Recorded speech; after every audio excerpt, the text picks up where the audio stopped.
press the palms of your hands into your closed eyes.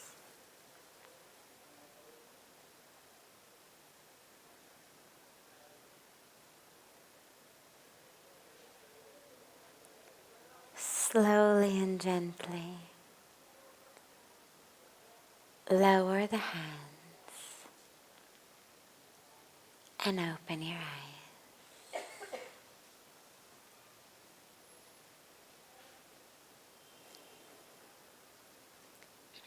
Welcome. Welcome to Satsang.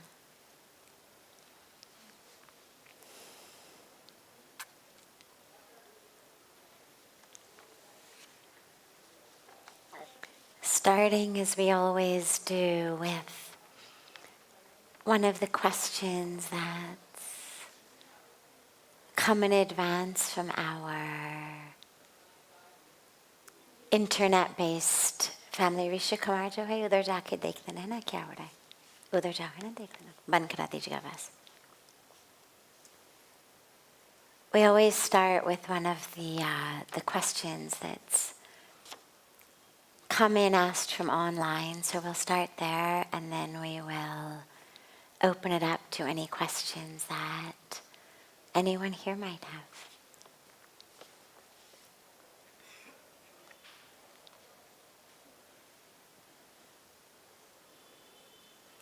What does it mean by we see the world not as it is, but as we are?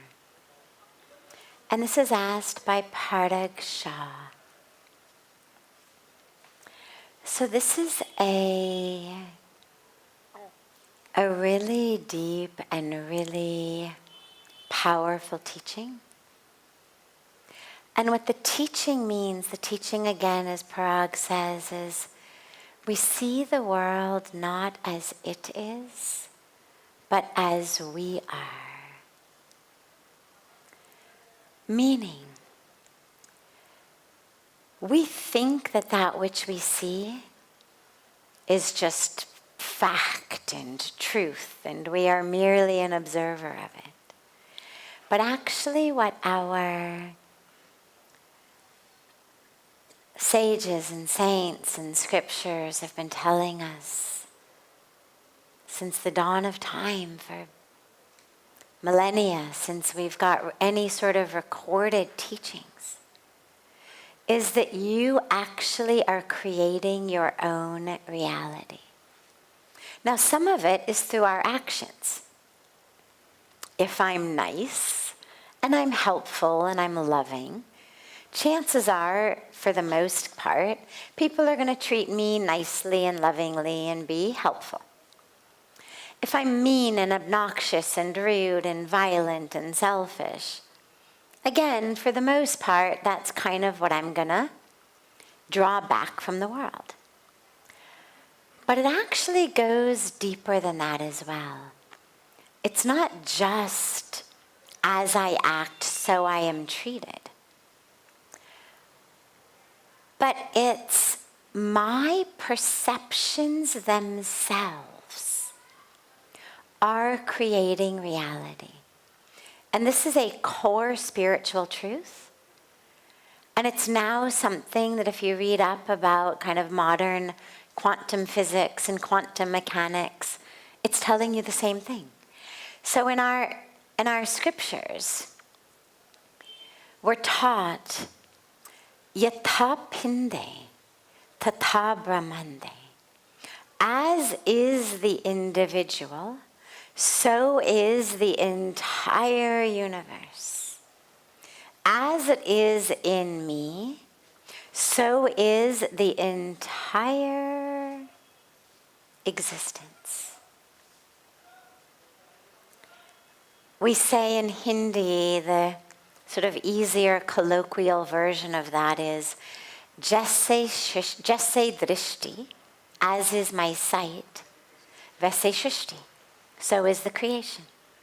As I see, so is the creation. These days, in quantum mechanics, they have discovered something that they call the observer effect, which is one of my favorite things.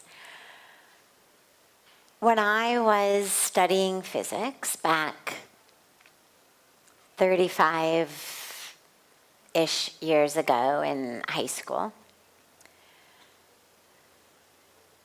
we had Newtonian physics. Things were either particles or they were waves. They were either matter or they were energy. Very simple. Two things. Stuff, matter, particles, and that which moved the stuff. Wave, energy. They then started discovering that sometimes waves behave like particles and particles behave like waves. And that was huge. It was huge in the world of science. Oh my God, it's not fixed. Oh my God. But now they've gone a step further, which is this observer effect, where they say, actually, whether it behaves like a wave or a particle depends on who's looking. Right? I mean, this defies all of what we understand science to be. Boxes of truth. Depends who's looking? Like, what do they even mean by that? I'm looking, it's energy. You're looking, it's matter. And spirituality says, of course. Of course. We believe that it's all, that it's all quite literally in your head. Think about this. You go to sleep at night. You have a dream. Now, in that dream, things are very real. Let's say you go in your dream to Paris. And you picture yourself, you're on the airplane. You arrive, you're tired, you're jet lagged. You go to an apartment or a hotel or a friend's house, wherever you go. You're walking down the streets, maybe you have a nice baguette, maybe you get some coffee, whatever it may be. But you're going through this whole thing, and everything is real. You see Notre Dame, you see the Louvre, you see Arc de Triomphe, you see everything. It's very real, it's all there. Now imagine that when you're in Paris, in your dream, you fall and you twist your ankle. Or you break your leg. Oh my God, now you go to the dream doctor. You get a dream cast. You're miserable. My vacation's over. You wake up. No more dream cast. No more broken ankle. No more Louvre. No more Arc de Triomphe. It's not there. Your ankle's fine, your leg is fine. You're not sick from all the baguettes you've eaten. In fact, you're hungry for breakfast. But where did that all happen? In your mind, right? I mean, we know that. We understand that dreams happen in our mind. They seem real. But we understand, and we tell our kids, kids wake up in the middle of the night with a nightmare. We say, it's okay, sweetheart. It's not real. You just dreamed it. It's all in your mind. It's okay. Go back to sleep. Now, what the depth of spiritual teaching says is just like when you wake up from that dream, no matter how real that dream Notre Dame, dream Louvre, dream baguette, dream twisted ankle felt or seemed, it all took place only in your mind. And it said, in the same way, when you wake up from this dream, this is all also actually being only created in your mind. And when you wake up from this, you have the same awareness of this having been a dream that you do when you wake up in the morning. And that is why we say the world is as we see it. You and I could both have a dream about Paris. We could both see the Louvre in our dreams, but we would see totally different Louvres based on how we envision it, how we conceptualize it. We both could have dreams of walking down the Champs-Élysées in Paris, but they would be vastly different experiences because we each project all kinds of different things onto said walk along the Champs-Élysées. And in the same way, this world, each of us is creating this world by projecting upon it. And so that's why it said that it's only as we see it to be. And it's a very deep and a very powerful teaching because it seems real. And on some levels, we can even agree with each other, right? I mean, if I say, what color is this piece of paper? We're all going to agree it's white. So we're having this like collective dream together where we all agree the paper is white. And on the deepest, highest levels, this collective group that is agreeing that the paper is white, you're all in my mind. I'm talking to myself. And that's the depth. And it's hard to wrap your mind around that.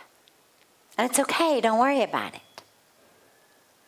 Don't feel badly that you can't move through the world with that as, foremost in your conscience. It's why we also embrace this very human existence in form, living together, and why we talk about the world being a family and us being one, and we talk about compassion and caring, because all of that exists on the level that we sort of collectively agree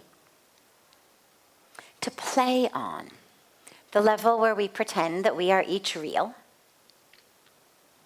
And on that level where we agree to pretend that we're each real, well, we should be nice to each other. We should help each other. We should love each other. We should take care of each other. So as long as you're living and playing on that level, we abide by the tenets of a spiritual life, a dharmic life, a yogic life, right living. And every once in a while we try to remind ourselves of that highest truth.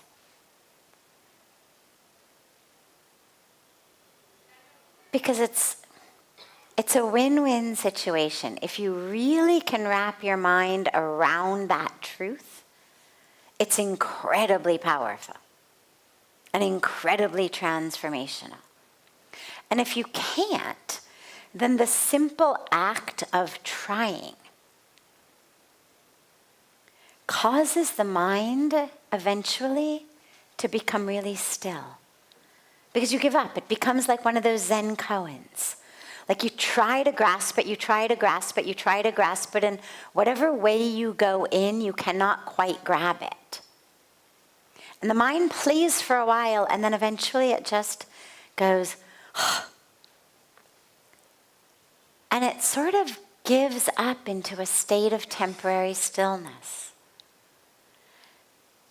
And so you get the benefit of that either way. So it's a beautiful and important truth to remember and meditate upon. Great. Other questions? Yes.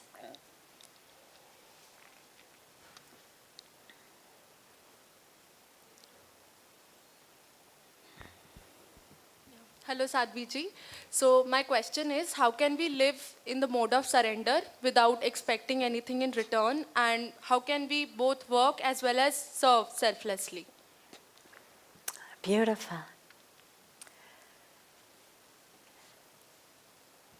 So in the West, there's really a negative connotation around surrender. It's kind of the last resort, like when all else fails. Surrender, like what else are you going to do? But in the East, we have a much different viewpoint of it. It's actually seen as a really powerful and critical spiritual path. We surrender because we realize that we are surrendered anyway. But most of the time, we are surrendered to ignorance, to illusion, to ego, to desires, to programming. We are surrendered anyway. Anyone who thinks that they are truly independent and powerful without having done a lot of spiritual work to free themselves from illusion, from ignorance, from Maya, from ego, you're just kidding yourself. You are already surrendered, but just to your own illusion, to your own ignorance, to your own narrative, to your own ego. And so we say, well, as long as I'm surrendered anyway, why not surrender to the divine? Like, rather than surrender to my ego or to the algorithms of whoever's programming what happens every time I pick up my phone, surrender to something that actually is going to take me to my truest, deepest, wholest, fullest place. And that's the divine.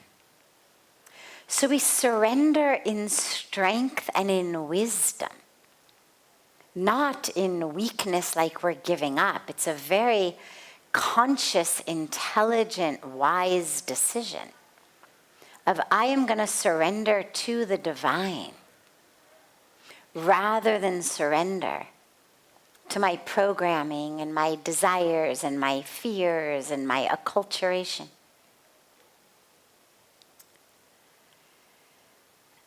And we stop expecting simply because we realize it leads to nothing but frustration. You know, my background is science, and I feel like I bring a lot of science into my own spiritual practice. And I find myself thinking about spirituality in scientific ways.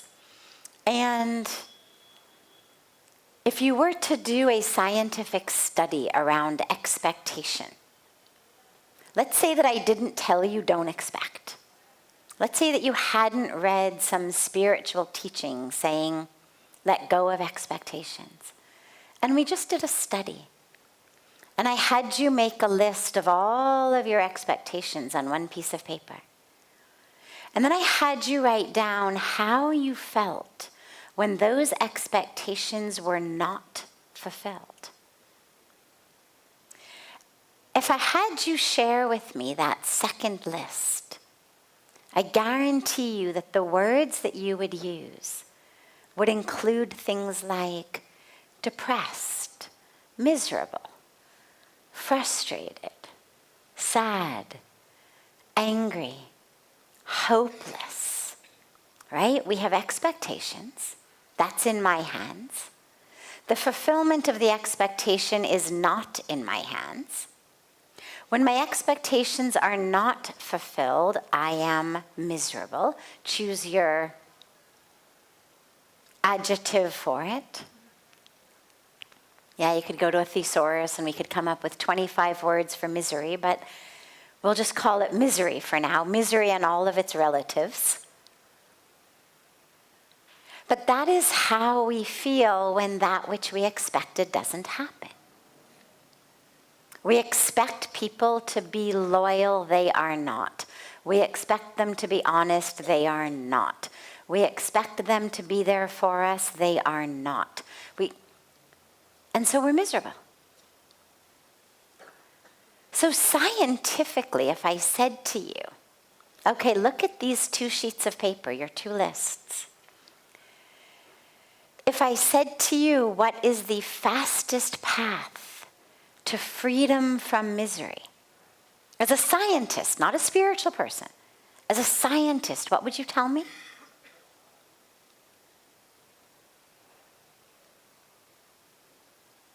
Stop expecting, right? Let's make it easier. If I said to you, write down all of your favorite foods, and you make me a list of things like pizza, ice cream, chocolate, French fries, and then I make you write down how you feel after eating all of those foods, and you write down nauseous, sick, bloated, unable to meditate, lethargic, numbed out. And then I say to you, okay, so what's the best way to stop feeling these ways? It would be really simple to say, oh, maybe I should stop eating all of the things that makes me feel like that. In the same way, if these expectations, when they are not fulfilled, make you feel like this, then even if the sages and the saints and the rishis and the scriptures had not told you not to expect, it would be the most logical and pragmatic conclusion from that little study. Oh, I don't want to be miserable? Okay, I guess I will just stop expecting people to behave in a certain way, which is out of my hands. They're going to do whatever they do because that's their karmic package. But how I feel is in my hands. And so we let go of expectation, not because there's some huge spiritual injunction that says, thou shalt not expect, like it's the 11th commandment. But simply because we know that expectation leads to misery. And when you really realize that, automatically you'll give it up. Like once you did for me the writing down about the food. If you kept going out and eating that junk, some part of your brain would say, what am I doing? Like we've just proven this food makes me feel sick. What is wrong with me that I keep eating like this? Automatically you'd come to the realization to change. You don't need scripture to say, thou shalt not gorge on French fries. You're going to feel sick. In the same way, you give up the expectations that lead to that misery. So when you're really clear, it happens automatically. And the way to be selfless, to do that selfless work, is just a constant remembrance. We do these beautiful yajna ceremonies, right? And in the yajna, the final bit of so many of the mantras says, idam namam, idam namam, om aganai swaha, idam aganai, idam namam, om indraya swaha, idam indraya, idam namam, idam namam, idam namam. Not for me, but for you. Not for me, but for you. That's what it means. Not for me, but for you. And it reminds us to this divinity of the fire, to this divinity of Indra, of the gods, to to this divinity of all of nature, of the Creator, to this divinity. Not for me, but for you. I'm offering it to you. And it just reminds you, so you just allow your life, whatever you are doing, to become yajna. And if you don't remember it while you're doing it, at least at the end of the day, come home and offer it to the divine. Go to the temple, offer it to the divine. Whatever I did today, I offer it to you. If you forgot while you were doing it, it's okay. Whenever you remember, the moment you remember, just offer it. Not for me, but for you. Not for me, but for you. And slowly, slowly, you just become that channel. Not for me, but for you. Beautiful. Other questions? Yeah.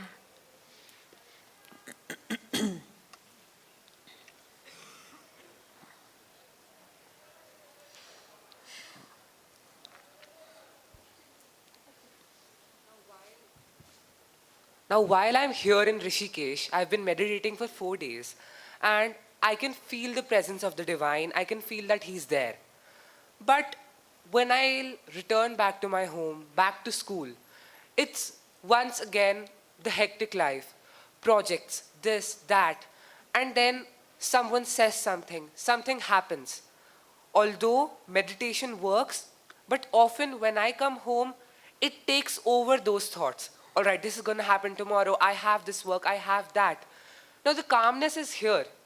But over there, how do I still feel the presence of the divine and I still understand, all right, this is just a part of the process? Beautiful. Well, stay there at the microphone. Stay there for a moment. Over these last 4 days, while you've been here meditating, has anyone said or done anything? No. Either in person or something you've seen online, anything that's troubled you in any way? No. Ah, that's too bad. Okay. No, really, it's because then you don't get the practice.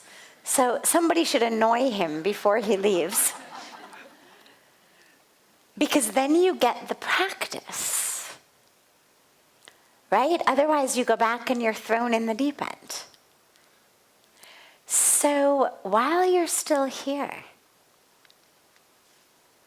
maybe just gently, slowly allow yourself. Maybe look at something on your phone that you know is going to trouble you. You know, somebody on social media who posts things that really rub you the wrong way. Just because your spiritual grounding should not be that shallow and situation dependent. And I know it's hard when you go back, so I want you to gain some of that resilience while you're here. Are you here alone? Are you here with a group? Ah, wonderful. So your job tonight is do something that annoys him.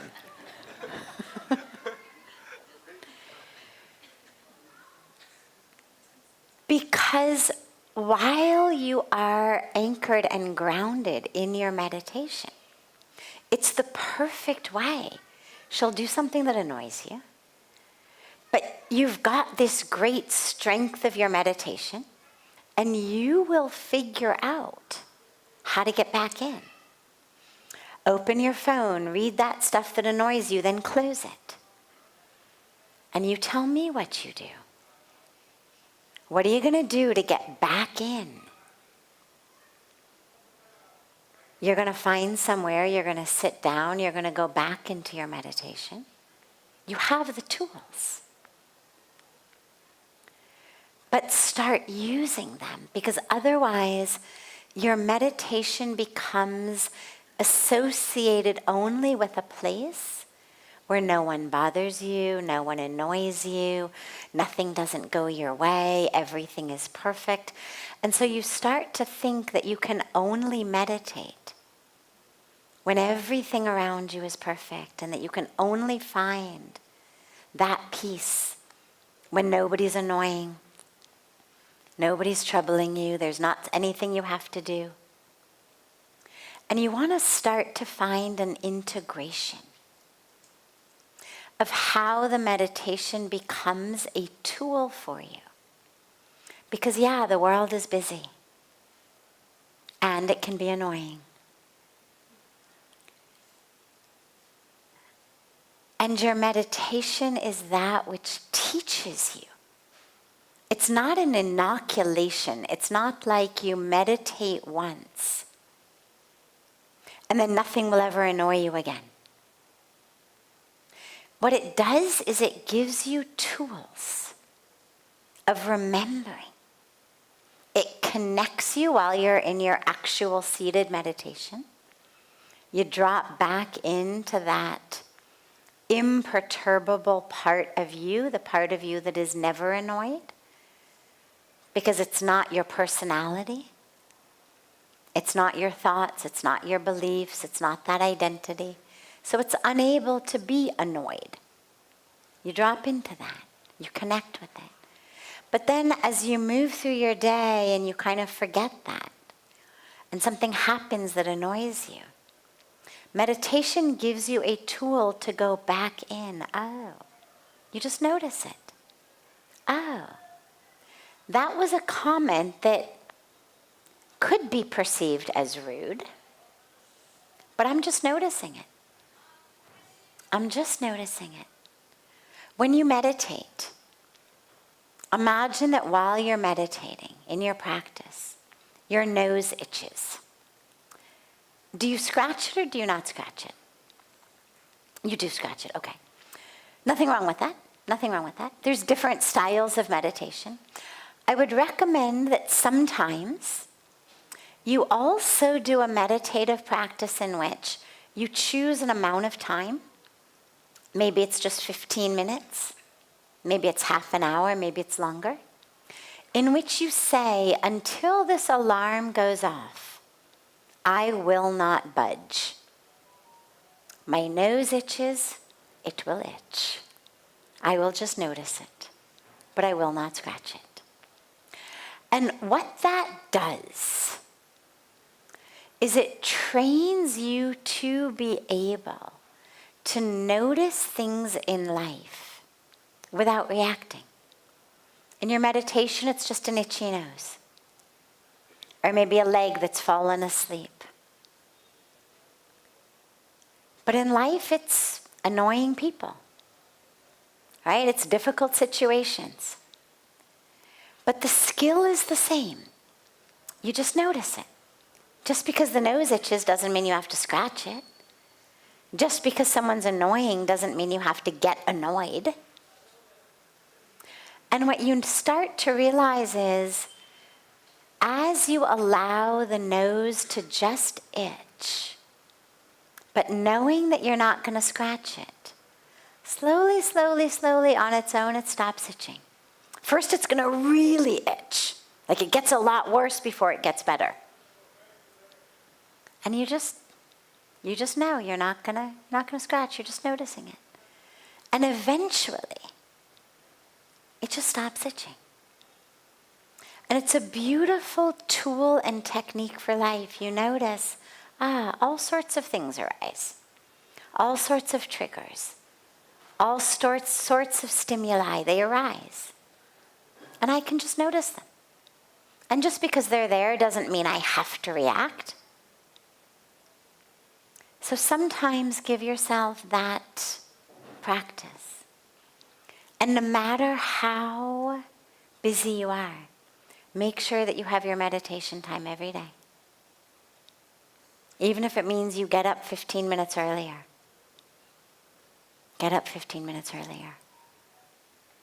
But make sure you have that. Don't get out of practice. Okay? Great. Wonderful. Of course.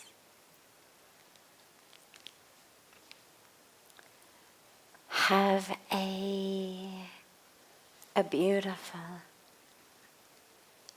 beautiful rest of your evening, everyone. I look so forward to seeing you all again tomorrow. And so much love to you all.